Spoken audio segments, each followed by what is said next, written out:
King in Black, Batman, X-Men. What are your most anticipated comic books for next week?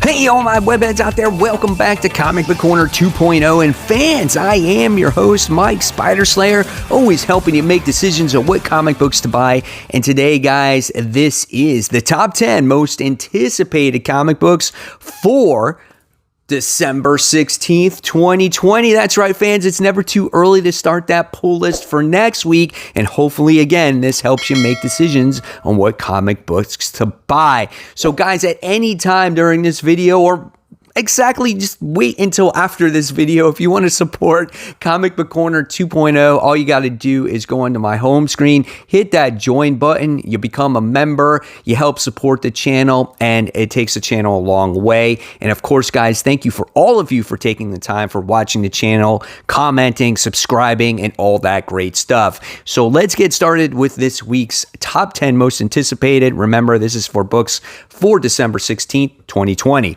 All right. So the book that we're going to be talking about this week that's on the hot seat is actually Nightwing. That's right. This is Nightwing issue 77.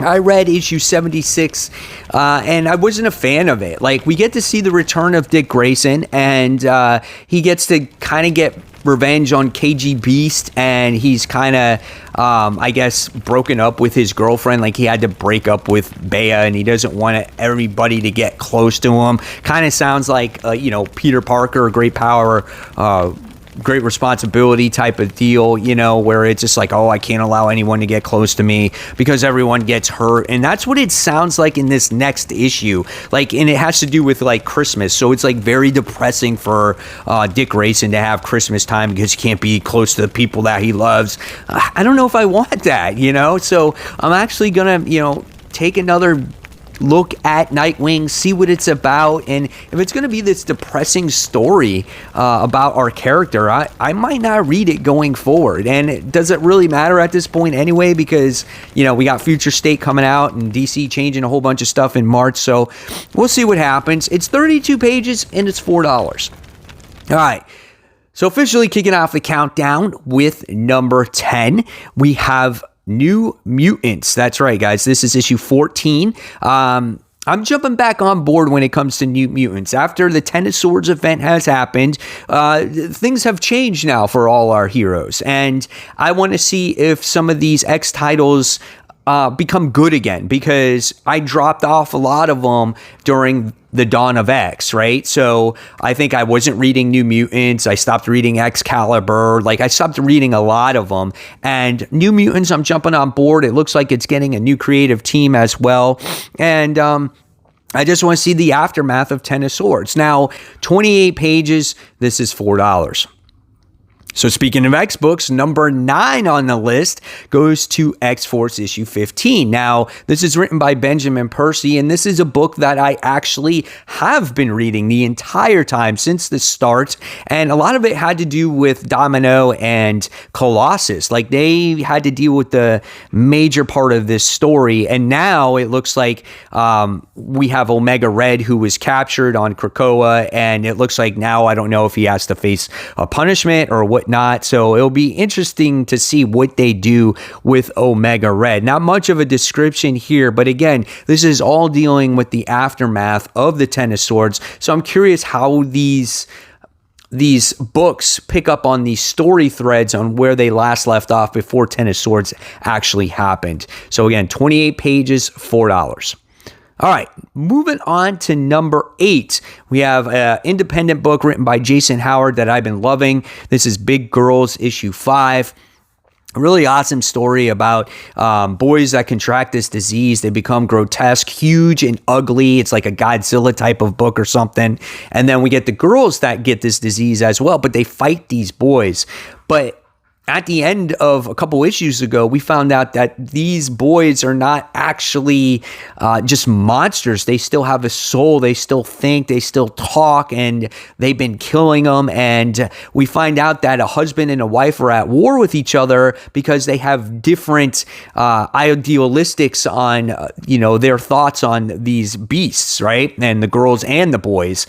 And we find out a lot of history between these two, and it makes for a very interesting story. It's not about just monsters fighting each other. It's starting to dig deeper into the story, which I really appreciate. Solid artwork, 32 pages, $4. If you haven't checked it out, I'm assuming that we're going to get a first trade paperback on this, and you'll be able to probably get it for an affordable price. So you might want to wait on that one.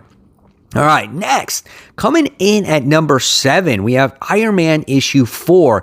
So Iron Man makes the list once again because the last issue, issue 3, was actually a really good story. It was the first time where it really captured me, and it had some great character moments with Tony Stark and Patsy Walker, who is Hellcat, and Hellcat really put Tony in his place. Like, Tony's still a dick, right? And, and he's like, well, I just have more at stake at you. And she's like, yeah, screw you, Tony. And she really puts her at place. They wind up doing battle against Korvac. There was this huge setup at the end of the last issue. And just to let you know, this is a spoiler, that if you haven't read the series yet, that Hellcat wind up supposedly, it looked like she died. But I don't think she's dead, because in the description here, it shows that based off of what happened in the last issue, it looks like that Patsy Walker may have some new powers, and it could give her maybe a new status quo. I love the artwork. The cover art's really good by Alex Ross as well. So I think this book is starting to pick up. You just had to give it some time so the story, gets to be told here. So this is 28 pages, and this is $4. All right, guys, so moving on to number 6. It's been a solid series all the way through. At the end of the last issue, it did get a little weird, so we'll see where it goes, but it's been good. So this is Darth Vader. This is issue 8. This is titled Into the Fire, Part 3, The Eye. So Darth Vader was left to die in the last issue. Like, basically the Emperor brings him to Mustafar, and he just dismantles all his robotic parts, and Darth Vader has had to piece himself together, which was really cool. Then the Emperor sends in somebody else to go kill him, and then he gets trapped in this cave, and he comes across this weird spider beast that's attached to like this, which looks like a head that's in lava. It's just something way out there that I did not expect at the end. I'm kind of like scratching my head. I'm like, what is this thing? And so Vader looks like he has to confront this creature. I don't know what to expect, but it hasn't been a disappointing series. So I'm going to be very optimistic about this and say, I think it's going to be good, and it could be something different. So really good stuff. 28 pages, $4. All right, next. Number 5 on the list goes to Taskmaster issue 2. Issue 1 was kind of fun. I really enjoyed it, where it had some light humor, which was really good, where Taskmaster was sitting there playing a celebrity golf tournament against Bullseye. Black Widow was chasing him in a golf cart, and then the next thing you wind up seeing is Nick Fury rescues him because he's being actually set up, and it has to do with the death of Maria Hill, and they're trying to find out who actually killed Maria Hill. Has to do with something that was involved with Hammer way back in Dark Reign. That was a really good time for Marvel Comics, I felt. So there's a lot of questions yet to be answered in this series. Great artwork. Love the humor in it as well. Good pacing. Definitely recommend it. 28 pages, $4. All right, next, coming in at number 4, we got to give it to Batman, issue 105. No longer in my top 3.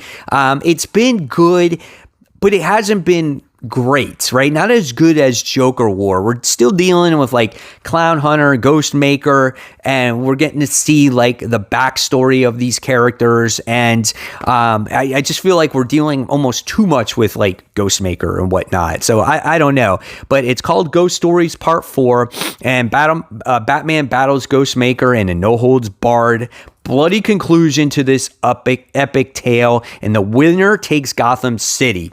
So we'll see what happens with Ghostmaker, but I have a feeling Batman's going to win, and we're not going to see Ghostmaker for a while. So 32 pages, $4. I could be wrong, though, right? All right. Next, coming in at number 3, and you're going to laugh when you see what cracks my top 3, but this one is Transformers Back to the Future issue 1. This book, it's issue 2.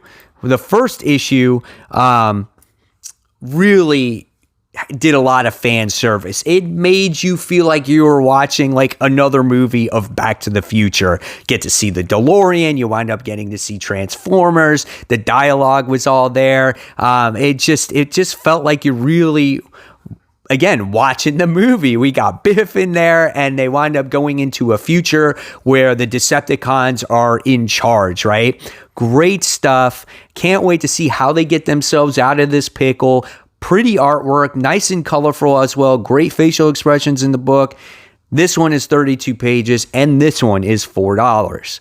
All right, webheads, coming in at number 2. It goes to The Immortal Hulk, issue 41. You're probably surprised. You're like, whoa, what's number 1? But we'll find out soon enough, right?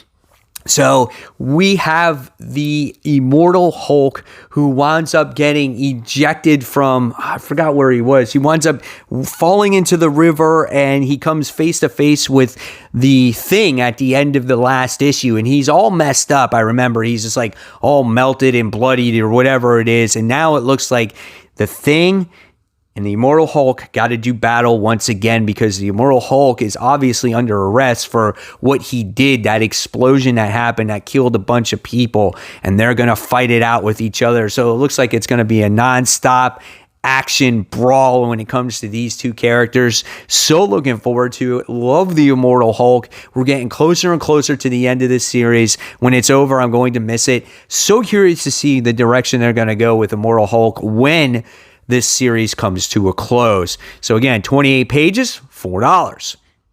All right, so before we get into the number 1 most anticipated comic book for next week, we got to talk about those King in Black tie-ins. So if you're collecting those tie-ins, okay, the first one that we have is King in Black Symbiote Spider-Man issue 2, where Symbiote Spider-Man had to do with all these shadow creatures and Black Knight, and he's coming into play and whatnot. It was an okay first issue. I wasn't really fun about it. I still need more to find out if this is going to be a good tie-in or good series this time around when it comes to the Symbiote Spider-Man.